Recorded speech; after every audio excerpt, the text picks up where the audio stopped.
Hello, welcome. We're going to wait a couple minutes to it's full house today, so we're going to let everyone have a chance to join in here. So give us just a couple minutes.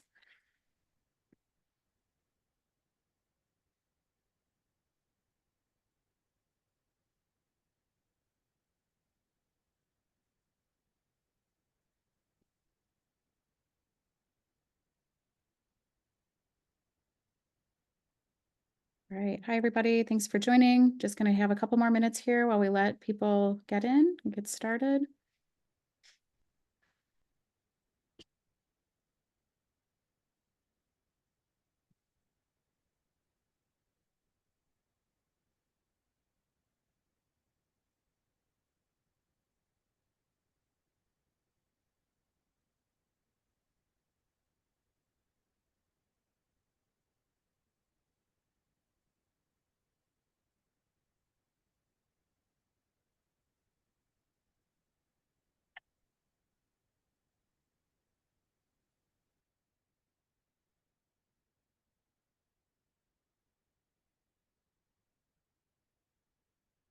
Hi, everyone. Thanks for joining us. We'll be getting started in just a moment here.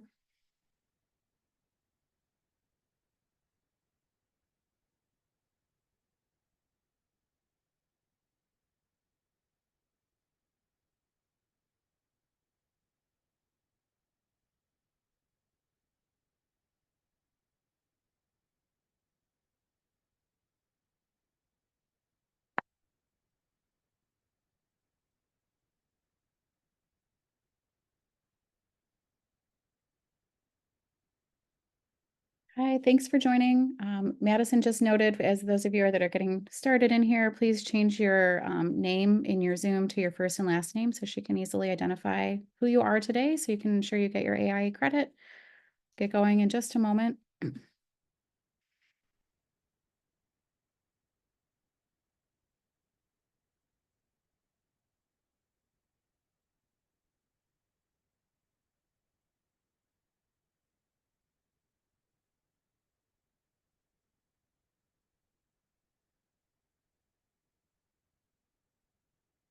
And I think we'll go ahead and get started. I see lots of folks here.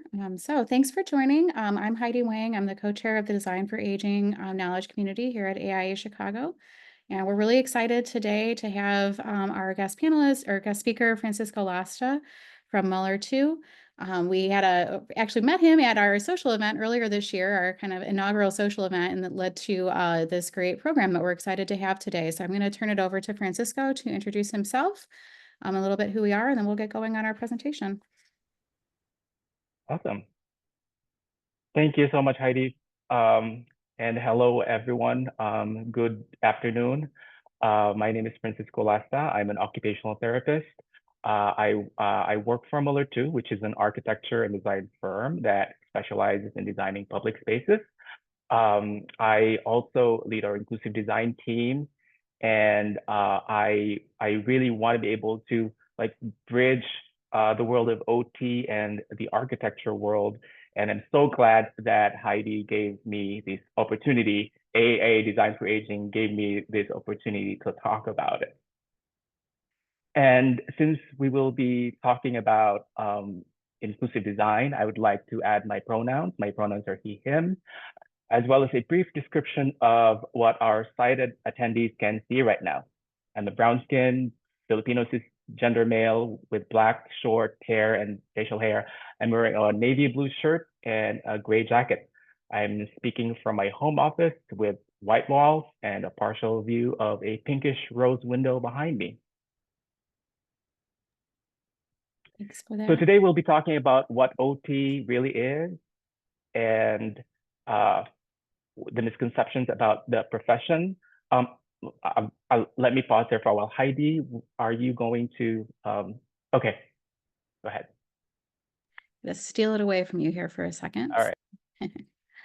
Before we get started, just wanted to really briefly thank our sponsors for this year through AI Chicago. Can you guys see that? Okay, did that work all right? Stealing the screen. I'll let you guys, you can't, Francisco? No, it looks great. Okay, great. I'll let you guys read for yourselves who all of our wonderful sponsors are, but just want to thank them. And if anyone's on this this webinar today, thank you very much for your sponsorship. And now I'll let Francisco take it away. Thank you. Let me share the screen back. Sorry, I have this weird arrangement here. Okay. All right. Thank you to the sponsors. Today, we will be talking about what OT really is and the misconceptions about the profession. And we'll also talk about why it is an important expertise that inclusive designers would like to consider to be a part of their design team when they're creating spaces for older adults. We'll also talk about why OT is an underutilized role in the design team, as well as the barriers for this collaboration and what we can do to be able to work together more often. And hopefully, this will inspire architects to involve occupational therapy practitioners when they are designing inclusive spaces. All right. I would like to start this webinar with a story that happened about 11 years ago, somewhere in Silicon Valley. It's about an 89-year-old woman named Barbara Beskind, who was just thrilled to start her new job as a conceptual designer. Her new employer is the globally renowned design and consulting firm IDEO in Palo Alto, California. And at nearly 90 years old, with a significant vision loss, she was the oldest member of the firm, which is pretty incredible because, especially in Silicon Valley, they were often criticized for being ageist and often overlooking older workers. Francisco, can you please share your screen? Oh, So sorry. I thought it is sharing. Let's see. I think when I booted you out, it didn't. Oh, sorry. Sorry about that. Let me. Okay, I have to click the There you button go. share. So this is Barbara, and she's very excited to start her new job in IDEO as a conceptual designer. And it's incredible because she's nearly 90, but at the same time, she's also very passionate about design. And IDEO actually values having a wide range of perspectives. I bet a lot of you know that IDEO popularized design thinking, which is an innovative human-centered process for creative problem solving. One approach of design thinking involves gathering a group of people from different backgrounds and having them be good at building on each other's ideas, kind of like improv, but just yes-anding.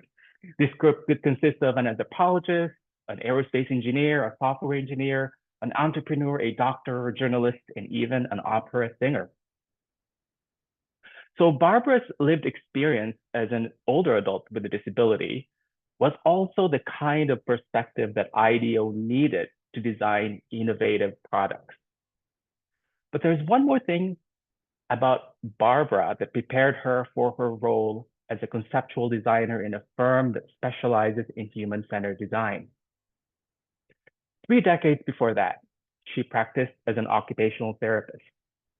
And that gave her a unique vantage point when she looked at design, because she always looked at it based on the wide range of needs and challenges of people with varying levels of disability.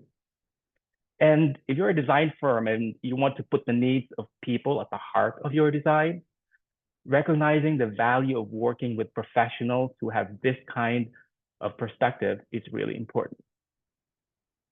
Because traditional design approaches often cater primarily to what we commonly call the mainstream society. And this tends to overlook the diverse needs and experiences of people with disabilities, marginalized groups, and those who fall outside of our dominant cultural norms. But inclusive design is finally having its moment in the sun. Today, even giants like Apple, Target, Starbucks, and Microsoft have embraced it as a powerful competitive advantage. By prioritizing accessibility and inclusivity, these companies set new standards, proving that thoughtful design creates a better experience for everyone while driving brand loyalty and expanding their customer base. So the future of design is inclusive and it's here to stay. So what is it about occupational therapy that makes it such a complementary expertise in an inclusive design team? Occupational therapy and the design professionals may come from different backgrounds, but they share a powerful unifying mission, which is to enhance the human experience. And I'm sure some of you might have already heard about what occupational therapy is, or you or someone you know might have even worked with occupational therapy practitioners before as a patient or maybe a parent of a child needing OT. But even if our profession has existed for over 100 years, a lot of people still do not have a clear understanding of what we actually do. It could be like the ancient Indian parable of the blind men and the elephant, where their limited perspective led to their limited understanding of what an elephant is. An elephant is such a big creature. It's more than just its trunk, its legs, its tail, its body, its ears. And if people have worked with an OT before or know somebody like a family member or friend, they will have an idea of what we do as OTs, but it is still not complete. And some are just based on the experience of the type of OT that they have received or know about. One common perception of OT is that we only work with hands or arms, which is partially true because some of us are certified hand therapists as OTs. Or some people would also think, especially if they have a parent in a nursing home, that we assist patients in taking a shower or going to the toilet. Also true, part of what we do, but not everything that we do. Or we are like PTs, only not as important, maybe. PTs are more popular. When you say PT, people have a good idea of what they do. Or some people also think that OTs only work with physical disabilities. Some of us practice in mental health settings. In fact, majority of my internship as a student was in a forensic psychiatric facility. Or people would think of OT as we only work with children, like we work on handwriting or their sensory integration skills. Or some people might think we don't work with children because children don't really need jobs.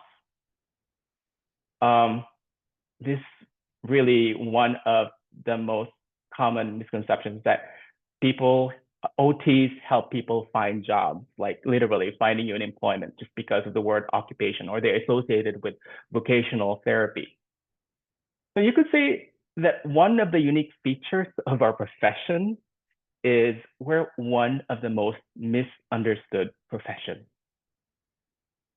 But the word occupation in occupational therapy does not mean job. Although occupation is mostly associated with job-related tasks, in occupational therapy, the word occupation also includes all the daily tasks that you engage in, including those that you do outside of the work environment, such as self-care and leisure. So I would like to borrow this quote from my OT colleague, Karen Kepner. If you've met one occupational therapist, you have met only one occupational therapist, because we have a wide range of skill sets, and you can find us almost in a variety of settings doing different things. And no matter how complicated it can feel to explain what we do, the one unifying thing for all of us is occupation, the everyday things that you do that make you unique. It means any activity that you occupy your time within your everyday life. These occupations are the activities you care about because they make you live a healthier, happier, productive, more fulfilled, and meaningful life. So in a typical day, an average person engages in a variety of occupations, from getting ready in the morning to taking public transportation or driving your car, from taking care of your children to socializing with your friends. And you will be engaged in occupations right after you're done attending this webinar, because later on, you will be going to bed and sleep is even an occupation. These are not jobs. These are simply the activities that make up the time of your day. From the very basic things that we do to survive, to the more specific responsibilities that are associated with the variety of roles that we have in our family and in our society, such as taking care of children if you're a parent, or designing a space if you're an architect. And if you haven't done this occupation yet, tomorrow is your last chance. But let me talk about this for a second. This occupation holds a real power. It directly shapes the policies and the leaders that impact how you live, work, and engage in the activities that matter most to you. It will even affect your right to do those meaningful activities, to do those occupations. So occupations are the personally and culturally meaningful activities that you engage in as long as you're alive. And occupations can also be used as transformative tools for well-being. And as OTs, these occupations, these activities are what we address and examine, especially when not being able to do them affects the person's quality of life. So how do we do that? We use science. Yes, we use occupational science. It's a discipline that's dedicated to studying humans as occupational beings.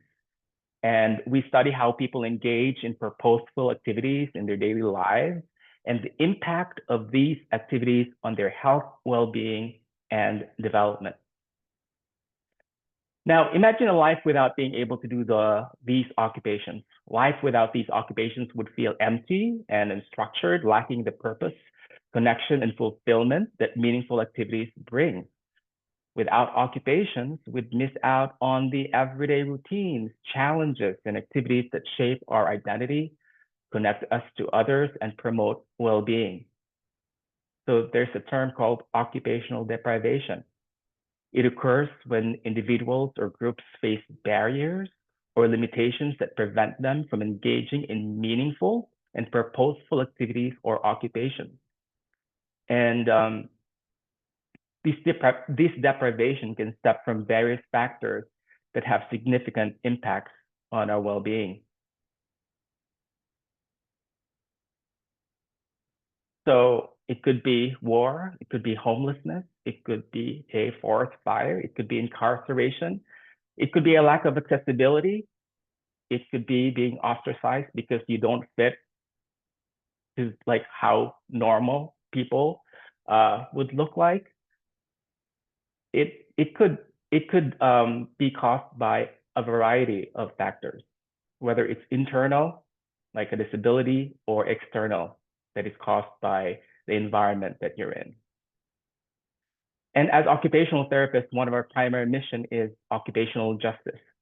It's a category of social justice that focuses on the right of every individual to meet basic needs and have equal opportunities to engage in meaningful occupations. So ultimately, it's through these activities, big and small, that we find joy, resilience, and a sense of purpose. We are all occupational beings. From day one, we were diving into life's first occupations, eating, sleeping, and naturally making a mess. In elderhood, towards the end of our lifespan, our occupations become richer, multi-layered, multidimensional because of our life experiences. It becomes reflective, sharing wisdom, cherishing memories, and finding peace in simply being. So as occupational therapists, we have a deep understanding of these occupations. We know that most of these things that we do require our whole selves. It's a complex interplay of a lot of things, and we use these factors to help people do their meaningful activities, their occupations, when, let's say, one of the factors limit their ability to do their day-to-day activities, like an injury or a disability, or maybe a displacement. Like it could be in a completely different country because there is war where you came from, and that's now limiting your ability to do those things that you're used to doing. And we use these occupations as a medium for therapy because a lot of the activities that we do involve not just our strength, our endurance, our flexibility, but also our ability to think, our emotions, our motivations, our ability to process all the different sensory information around us. These activities are also influenced by what we value, the personal and cultural meaning that these activities hold. And if one of these components or parts of a person's ability is affected by a disease or injury, and that would cause the person to not be able to do those valued activities. And that's when occupational therapists would be able to help them be able to get back to doing those activities again. And we do this by tapping into a deep understanding of anatomy, kinesiology, physiology, psychology, sensory integration, medical conditions, and all those other factors that we studied in our academic training. Additionally, we examine the complex interplay of sociocultural, economic, temporal, technological, institutional, even political environmental factors, because these are the elements that are involved in the performance of a particular task. Because again, these things prevent you from doing those, could prevent you from doing your occupation. And if they do, life is going to be a little bit challenging. You might be the best cook in the family. Let's say you don't have an injury, right? But if one of these factors is problematic, so you might be the best cook in the family, but what if you don't have access to fresh foods in your community because you live in a food desert?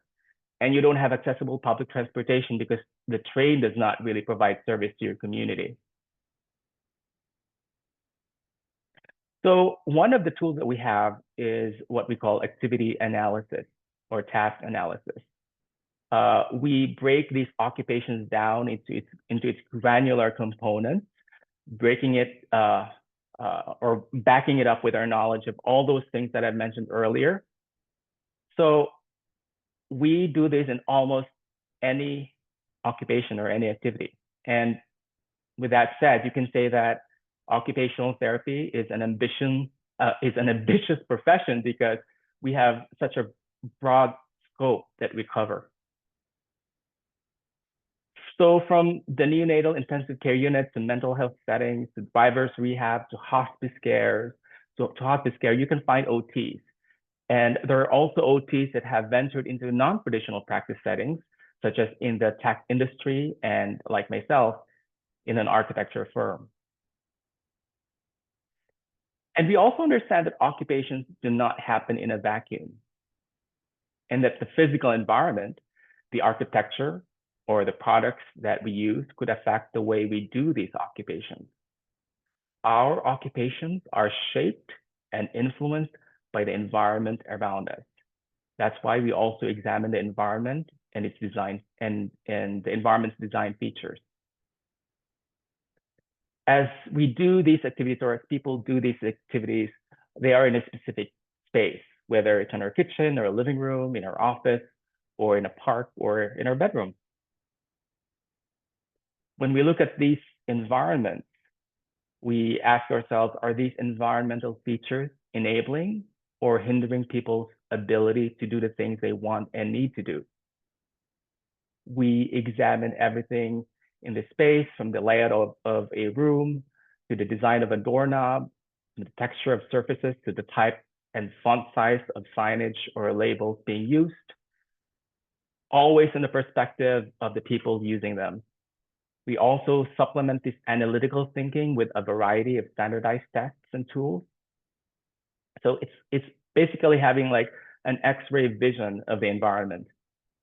And most importantly, we observe and engage with the actual users of the space, because there's no substitute for lived experiences.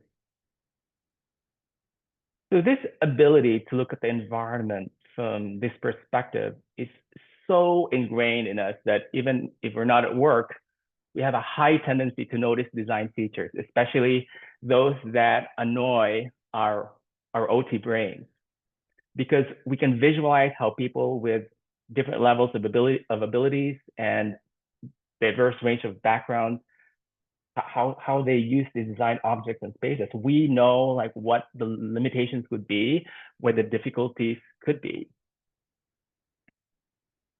So we ask like, will this space facilitate or restrict access to spaces and activities for people with mobility limitations? What if you're using a wheelchair? Will they be able to access necessary utensils or tools, or in this case, ingredients that they need to prepare a meal? Will they be safe from getting burnt? Or more importantly, will they be able to do these things without setting their house on fire? What about children with developmental delays or sensory sensitivities? Will they be comfortable and feel safe using this space? And for an older person with a vision loss or hearing loss, or decreased sensation or joint stiffness, will they still be able to prepare meals in the kitchen safely? What about the influence of this space on the older person's fall risk? What about when you factor in some memory issues or confusion? By the way, there are many OTs who specialize in aging in place. That's worth consulting if you are designing residential spaces. So we always look at how a space or a product can facilitate or hinder people's occupations. And that includes how the performance of these activities contribute to their well-being and how the space is supporting them in a way that they will have a satisfying, meaningful, and most of all, safe experience while doing these tasks. We can analyze their journey in a space as they perform these occupations and find the points of friction where the experience breaks down or when safety and well-being are compromised. So no other profession specializes in this dynamic relationship of occupation, the person's skills, and the environment. These basically makes up our existence. And OTs have a multifaceted perspective when we look at our design environment. So again, we know what would make it easier, what would make it difficult for people to perform their occupation. So if OT is about making those everyday activities easier, and the fact that humans are occupational beings constantly interacting with our physical environment as we do this occupation, shouldn't OTs also be at the forefront when we're building inclusive spaces? So let's examine why this is not happening that often. One of the reasons is that most designers view OTs only as healthcare providers who work in clinical settings to help individuals recover from illness or injury, just like what I mentioned earlier. And many architects and designers aren't familiar with the role of OTs. And if they are, they're not familiar with the role of OTs outside of the clinical setting. And architecture and OT are specialized professions with separate accreditation bodies and professional practices, which kind of like results in this professional silos that create boundaries that limit opportunities for collaboration and exchange of ideas. In our academic training, there was no emphasis for architecture to really know how they can work with OTs, and same with OTs, how we can really work with architects. And also, design firms often focus on meeting ADA standards, which are the minimum requirement for accessibility. While important, these standards don't encompass the broader concept of inclusivity that OTs bring to the table.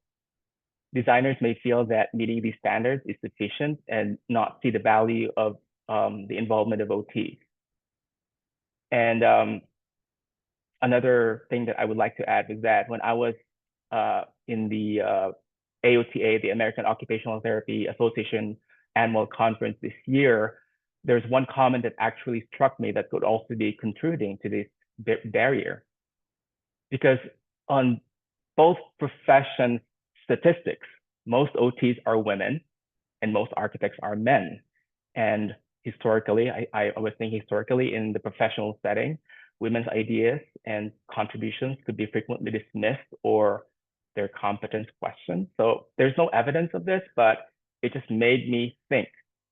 So I was also thinking maybe this will also help break the barrier when there will be a shift in the gender demographic of both professions. So how do we bridge the gap? This webinar is one way of bridging the gap. Additionally, I'm also really advocating and really educating my fellow occupational therapists about their role in an architecture firm. Another thing that we can do is having architecture and OT students work together on projects in their academic training. Like design competitions are really good opportunities to do this. Having OTs do their internship with an architecture firm would also help. And also organizing interdisciplinary workshops and design charrettes, developing mentorship programs like pairing established designers with experienced OTs. So this can facilitate knowledge transfer and build professional networks, and also encouraging joint research initiatives. And you can do all these by considering inviting an OT to your design table. Sometimes it just takes a conversation.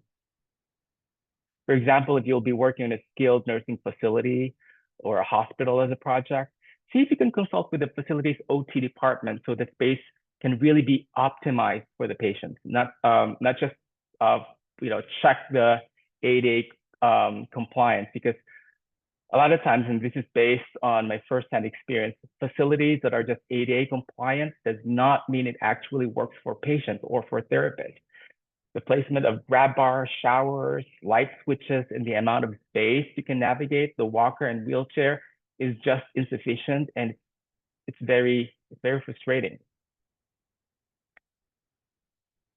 And older adults, including those that have multiple disabilities, are actually invaluable subjects for inclusive design, because the physical, sensory, and cognitive changes that come with aging highlight a range of needs.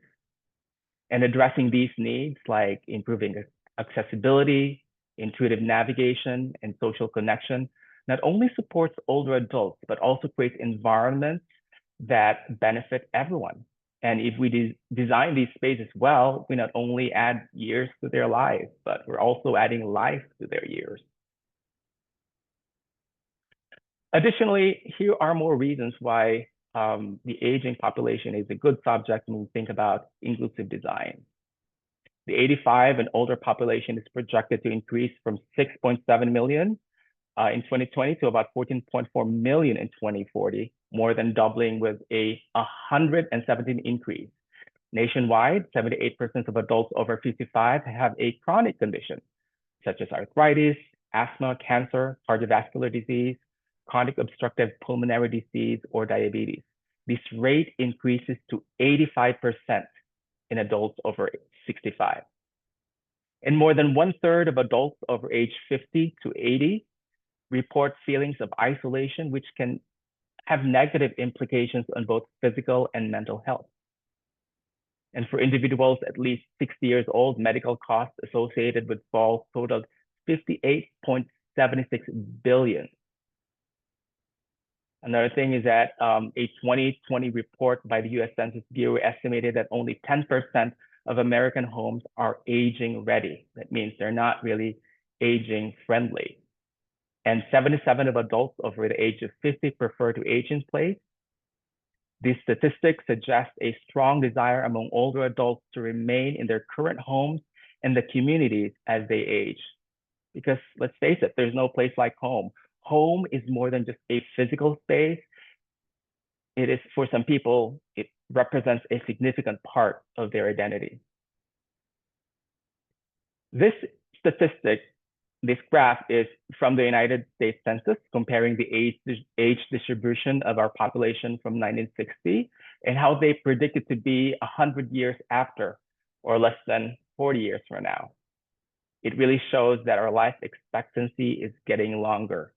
So from a pyramid to a pillar. So there will be more older adults when we get closer to 2060.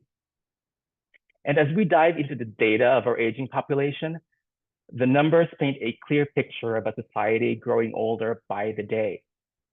But behind these numbers comparison, let's examine another comparison, something far deeper, a narrative woven that's into our society through the centuries. From ancient tales to the bedtime stories of today, our culture's lens on aging and disability has often been clouded by myths and cautionary tales. Fairy tales are deeply reflective of the cultures from which they originate and the values, fears, aspirations of those societies that tell them. They often serve as cultural mirrors, showing us what a community considers important, what it fears, and how it views themes like morality, justice, and identity. Consider the portrayal of elderly figures in fairy tales, wise yet feared, often embodying mysterious forces or sinister roles, the Wicked Witch. And laws are also stories, capturing the narrative of a society's shared beliefs and fears. Laws are some of the clearest reflections of society's values, priorities, and cultural beliefs. They formalize what a society considers acceptable behavior, protect rights, and provide guidelines for fairness and justice. So this is the cover of the book about ugly laws, which during that time when this law was in effect, it was deemed illegal for any person who is diseased, maimed, mutilated, or deformed in any way so as to be an unsightly or disgusting object to expose himself or herself to public view. But we've come a long way in how we view and treat our older adults. Once marginalized and even stigmatized, think of accusations of witchcraft in history and the discriminatory ugly laws that I was just showing earlier, to now gracing magazine covers and redefining beauty standards. So today, as medical advances extend life, we're also recognizing the unique value and contributions of older generations. This shift highlights the need to design spaces that not only support aging, but empower older adults as vibrant, integral members of our society. The woman on the cover of this magazine is named Apo Wang-od. She's a Filipino tattoo artist. When this photo was taken, she was 103 years old, the oldest person to grace the cover of a Vogue magazine. As architects, you too are storytellers. The story you tell could outlast you. To truly empower older adults and honor their contributions, architects must also look beyond conventional design processes. So again, we have come a long way in the way we view our older adults. But has our built environment caught up with this shift?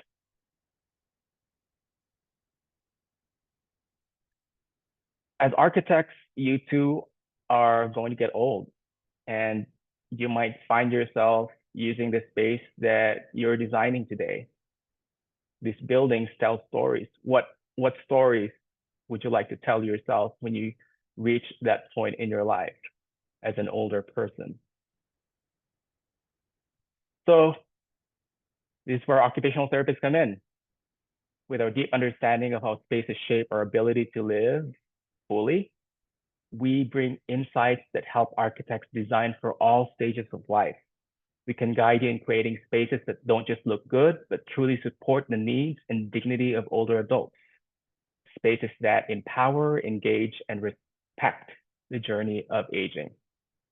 And even if you don't get to collaborate with OTs, I hope that you always recognize that you have the power to shape spaces that significantly impacts people's ability to do their meaningful activities in life, their occupations. You have that influence, the way people do their occupations.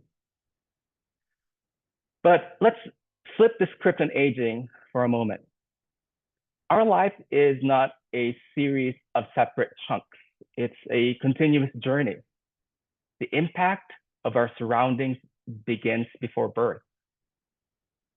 There's an interesting paper from Stanford Center on longevity. It suggests that to truly embrace longevity, we must move beyond reactionary planning for an aging population and consider the environments shaping all generations. The impact of our surroundings begins before birth, carrying advantages or disadvantages throughout life.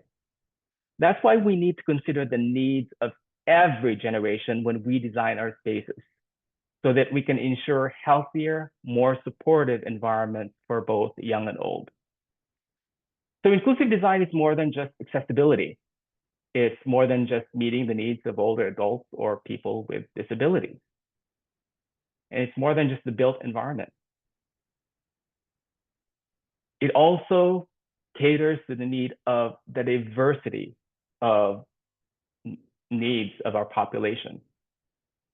And in order to address the fuller spectrum of needs as people engage in occupations, especially in public spaces, inclusive design extends beyond the physical environment. It calls for the consideration of various factors and relies on a collaborative process, including users and a diverse team of experts, including OTs. So you don't often see occupational therapy and architecture on the same page, but we can change that. It's time to turn the page and redefine how we design our spaces for a better, more inclusive future. And one more thing. I know that I have started with a story in the first part of the presentation, but I would also like to tell you another story before we have our Q&A. I want you to meet George Barton. George lost a part of a foot to frostbite while in Kansas, later developing tuberculosis and then depression. So to help himself and others recover, he founded Consolation House in Clifton Springs, New York, as a place for healing, skill building, and rehabilitation. He was the first president of the National Society for the Promotion of Occupational Therapy, which is later known as the American Occupational Therapy Association. In 1915, he coined the term occupational therapy. And here's something that really bridges architecture and OT, pun intended. George was an architect. So architects and OTs attending this webinar, thank you so much for letting me occupy your attention this afternoon. If you would like to have a further discussion on this topic, or you're also passionate about inclusive design, you can scan the QR code on your screen so we can connect on LinkedIn. Thank you so much.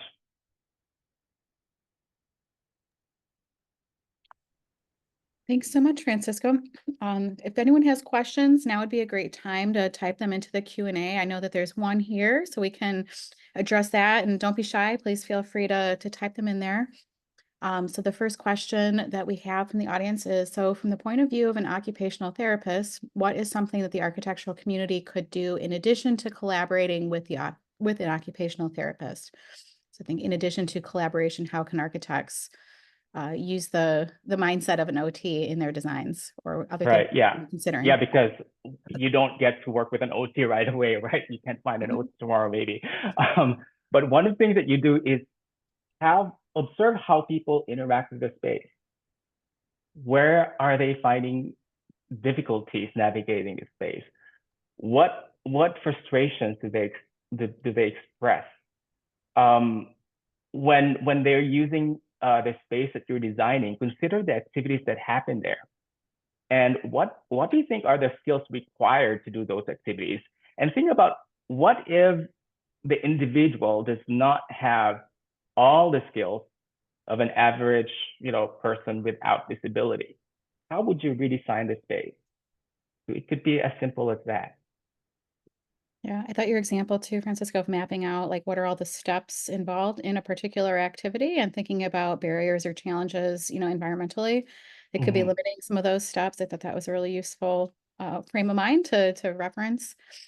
A couple others here. I wholeheartedly agree that education and early exposure is key to bridging the gap to improve the landscape and holistic design of functionally inclusive and supportive spaces. Oh, no question, just an agreement. So thanks for that.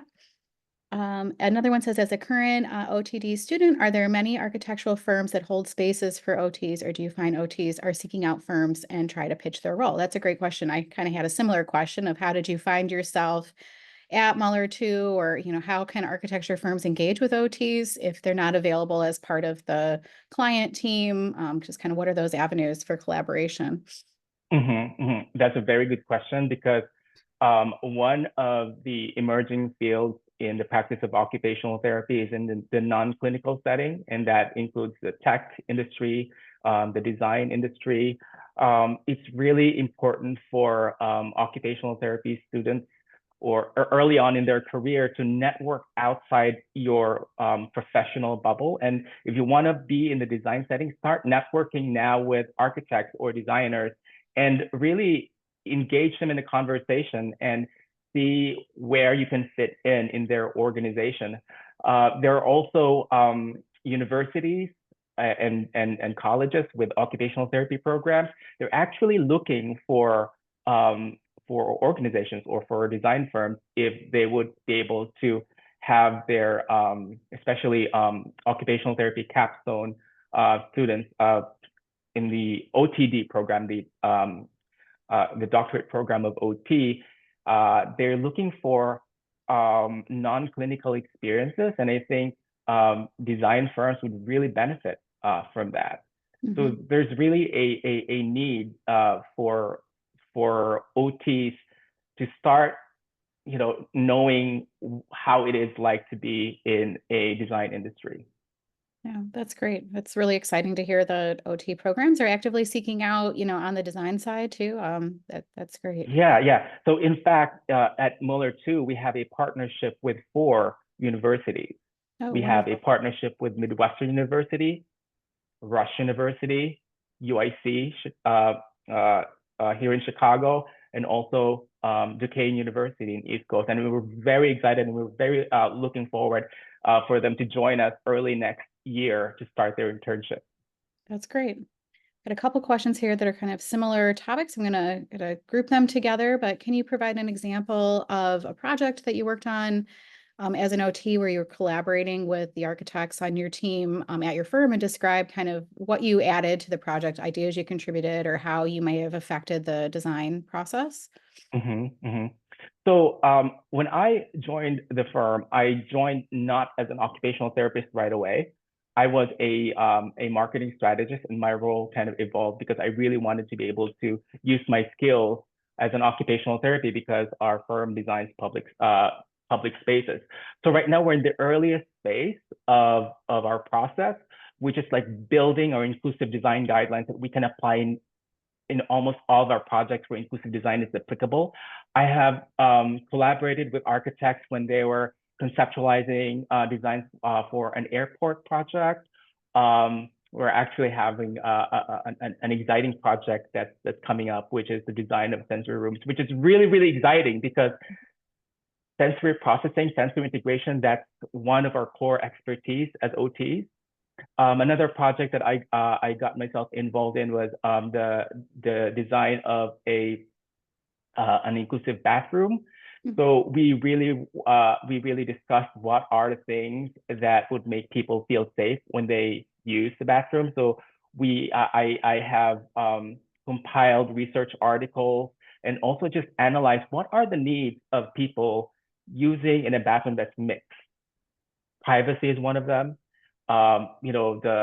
Being able to feel safe while using the bathroom is one of them. Being able to put your stuff at an accessible level. Let's say if you're using a wheelchair, or you have a shorter stature, would you be able to be comfortable in this space? So it involved really breaking down those activities that happen in a bathroom environment and figuring out what are the needs of the different types of people who will be using the space, and how can we translate that into a design solution, whether it's the material that we're using or the colors or the glare or the reflection of the surfaces, or the texture of the floor or the wall, acoustic. So there were several factors that we considered when we discussed the design of this bathroom, as well as for that airport project that I was just talking about, which is really also showing that there's a body of research that could back up those recommendations that I made. Yeah, oh, that's great. Yeah, I'm really excited when, I think I expressed this when we met that I was really excited about possibilities for these kinds of collaborations. Our firm does not all of senior living, but we do a large portion of it. And particularly, we have a specialty in memory care or designing for special populations with special needs. So I could see how invaluable this kind of input would be just in thinking about, even the most mundane of design decisions that may actually have a really large effect on somebody's success in using space and being able to support their needs. Yeah. And another question here, it says, I'm an architect designing mostly senior spaces. One frustration we have is that the ADA guidelines, bare minimum requirements, as you mentioned, relate mostly to wheelchair-bound individuals. Are there other sources that could help us better understand how different people interact with surroundings based on different abilities? There definitely are resources that you can find online. One of the resources that you could easily search is the website of the Institute of Human-Centered Design, or IHCD. The resources is just so rich. They have a library in their office in Boston, which is so rich of resources. Like anything about inclusive design is there. I could just like stay there the entire time. Yeah, great. Thanks for that. Let's see here. Got another one that says, I'm currently a second-year occupational therapy student and currently looking at beach accessibility for my capstone experience. What advice do you have for developing a program looking at adaptive beaches? All right, Specific one. there is actually a firm that does that about beach accessibility. They're designing products to make beaches accessible. There's even an OT that specializes in accessible travel. I don't have the name off the top of my head right now, but if you can connect with me, I would gladly be able to forward you those resources. Great. That's super interesting. Let's see, another one that's not really a question, but more of a comment that somebody has. Somebody says, as an OT, my specialty practice has been in the educational setting. As new schools are built and or renovations go on, I would encourage architects and facilities managers to utilize the district therapist when planning spaces, not only for accessibility, but designing sensory-friendly learning environments that can be inclusive for all, especially those with neurodiverse needs. Thank you for that. And Totally agree with that. Like again, OTs who work in the school setting, they're underutilized when there's like a renovation that's happening in the school. Like yeah. why we have that expertise to guide you to make your design even better. Yeah, no, that's great. Yeah, and I think that's just a good reminder to, think a little bit beyond the box. Like there may not be a therapist involved in the direct design team or development team scheme, but maybe asking those questions of like, is there somebody else in the larger system who could be available or be tapped in as a resource? Let's see here. I think I've made it through all the questions. Just another comment that somebody really enjoyed the graphic you shared with your the variety of different accessibility symbols, just being more expansive and inclusive of all walks of ages of life. So, and I appreciate that as well. Thank you. I thought that was a really nice graphic. Any other questions here? This has been great. So many questions. Clearly people are excited about this as I am. We'd love for more opportunities and ways to interact. Somebody did ask about copies of the slides. We are actually recording this if that wasn't noted to you at the beginning of the presentation. So the recording will be available. I'm not sure, Francisco, if you'd want to, share slides directly in addition to the recording, but the recording will be there for people afterwards if you had to leave early. Okay. Let's see, Madison, did I miss anything? I think I've got it all here. Oh, do you know of any other OTs working with architects in Chicago? That's a great question. Anyone else like you who's working at a design firm? Yeah. And this is the reason why I really grabbed this opportunity, Heidi, to be able to talk about it, because I've been searching for another OT like myself who work in an architecture firm, but I still couldn't find one. Yeah. So there is a great need. Yeah. Do you know of anybody who consults, because I could see like for ourselves, for example, like we're not a very large firm And, Mhm. we probably wouldn't have the capacity to hire on an OT full time as part of our Right. staff, right? But I Yeah. could definitely see the benefit of pulling an OT in Mhm. to consult on a project that maybe the client team doesn't have their own OT in-house, or that person isn't, available or whatnot. Like, do you know of anyone who, like, what would even be That the venue for that? Because I would that is assume most OTs have full-time jobs doing OT things, and they're not just sitting there wanting to be design consultants. So, Heidi, I'm so glad that you asked that question. I really am so glad that you asked that question, because what we're starting now is I'm trying to with another OT, we're trying to organize OTs who are really interested in this space, so that mhm, it would be easier for architects like your firm to find us, yeah. so that we can start working together, even in smaller projects, because I think Mhm. that would really make a big difference. Yeah. Oh, somebody says, I used to be an OTR many years ago and would like to connect with you. How may I do so? All Do you right. throw your I LinkedIn will. scan back up? Yes. Yeah. Oh, there you go. You can just scan that, and that would be my link. And if you are really interested in exploring this more, and if you will be in Austin for South by Southwest, I will be one of the speakers. I will be in a panel together with three amazing OTs as we talk about occupation-centered design sometime in March next year. So Excellent. if any of the architects are going there, or any OTs, that would be great if we can get together and continue discussing this. That's great. Well, I think, yeah, as you continue discussions with other of your peers and colleagues, I think there is interest here. If we can figure out a way to make that work, definitely keep me informed, because I'm very interested myself, and we can share information on our Design for Aging LinkedIn page as well. If you have things to share, and any of the attendees here are free to look at that anytime. We try to share resources there. And thank you so much. This has been great. I've really enjoyed it, and I hope everyone else did as well. Thank you, Heidi. Thank you, AAA Design for Aging community, and thank you so much. This really makes me happy. Great. All right, Well, thanks, have a good one, everyone. everyone. Yeah, have a great afternoon.